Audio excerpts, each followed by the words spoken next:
What do we mean? It can help to compare knowing and just believing. Consider these two sentences. 1. Alice knows that it's raining outside. 2. Pierre believes that it's raining outside. We instinctively feel some difference between Alice and Pierre, but what is it? Actually, we'll see there are several possible points of contrast here. The first and easiest has to do with truth. If Pierre just believes that it's raining outside where he is, maybe he's wrong. Maybe the rain has stopped and he's fooled by the sound of water dripping from the trees. The things we believe are sometimes true and sometimes false. What we actually know, on the other hand, has to be true or factual. So there's no problem saying Pierre believes it's raining, but it isn't, while it sounds weird to say Alice knows it's raining, but it isn't. This is because attachment to the truth is built into the meaning of knows that. Beyond truth, another key feature of knowledge is confidence. Let's suppose that Pierre is in a windowless room and he's been there for an hour. He could suspect that it's still raining outside, even if he's not totally sure. But if Alice knows that it's raining, she has no doubt. She's confident. So, is confident belief in a truth enough for knowing? Apparently not. There's at least one more thing we need. Imagine that Pierre is really pessimistic. He's always strongly convinced that things will go badly. He's often wrong, but sometimes he's right. Today, he wakes up in a windowless room, aware that Alice has planned a picnic because the forecast was for sunny weather. It's going to be terrible, he thinks. I'm sure it's already raining right now. He's entirely confident that it's raining, although he can't actually see or hear the rain. And let's say by chance it turns out he's right this time. Does Pierre actually know that it's raining outside? If he doesn't know, then it seems knowledge requires something more than confident belief in a truth. Feeling pessimistic isn't a good basis for judgments about the weather. Your judgment needs to have a good basis in order to count as knowledge. But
Are irrational.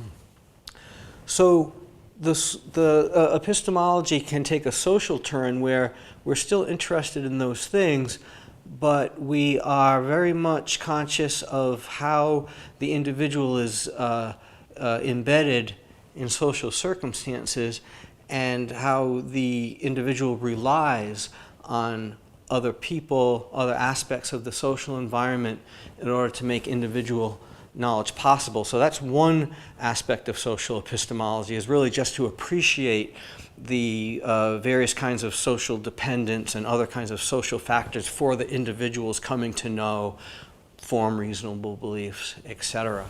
But then another dimension of social epistemology is how several individuals work together to come to know things, say maybe in the context of a research team in science, or some other team of investigators, where there's a kind of, what might be important here is something like a division of labor in terms of the epistemic work that we do, or the intellectual work we do. And so how does that division of labor and other aspects of cooperation help people to know in cooperation with each other, as opposed to just thinking about the individual as a sole inquirer?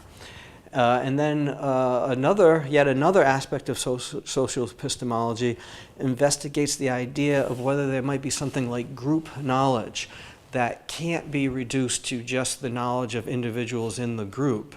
So it's not just that we're a team working together, but somehow we form a group that comes to know things over and above anything that the individual can be said to know. Or maybe if the individual does know, it's only because that knowledge is parasitic on what the group knows. And so just to give you a feel for the sort of phenomenon that we have in mind here is sometimes we say things like, the United States knows that such and such, or the American Medical Association now knows that blah, blah, blah. And so you're really talking about the knowledge of a group rather than an individual.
Just imagine.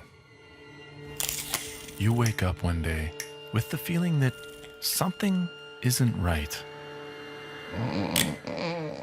Where on earth am I? Who is this man next to me? And why are there tubes connecting me to him?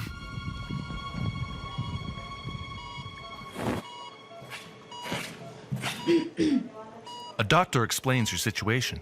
The man next to you is world famous. He is a virtuoso violinist. But his life is in danger. He suffers from a fatal kidney disease.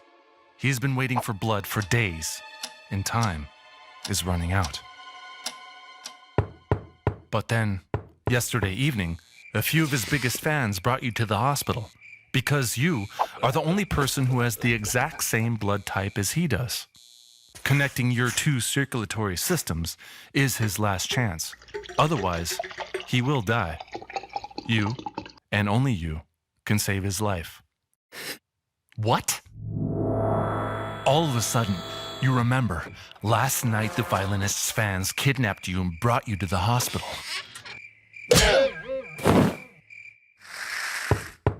The doctor can hardly believe it. They kidnapped you to save the violinist. You try to free yourself from the tubes. Get me out of here! But the doctor tries to explain to you, as soon as you pull out the tubes, the violinist will die. You will kill him. You can't do that. She tries to calm you down by assuring you that the therapy doesn't last forever, just 9 months. Then, the violinist will be restored to perfect health, and you can go home. So what do? Do you pull out the tubes? Or do you stick it out in bed for 9 months? What's more important? The violinist's right to life? Or your right to self-determination? Some philosophers see a similar dilemma with the termination of unwanted pregnancies.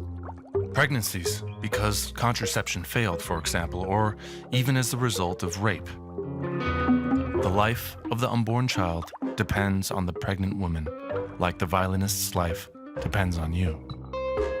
And assuming the unborn child already has a right to life, the question is, which right is more important? The fetus's right to life, or the pregnant woman's right to self-determination?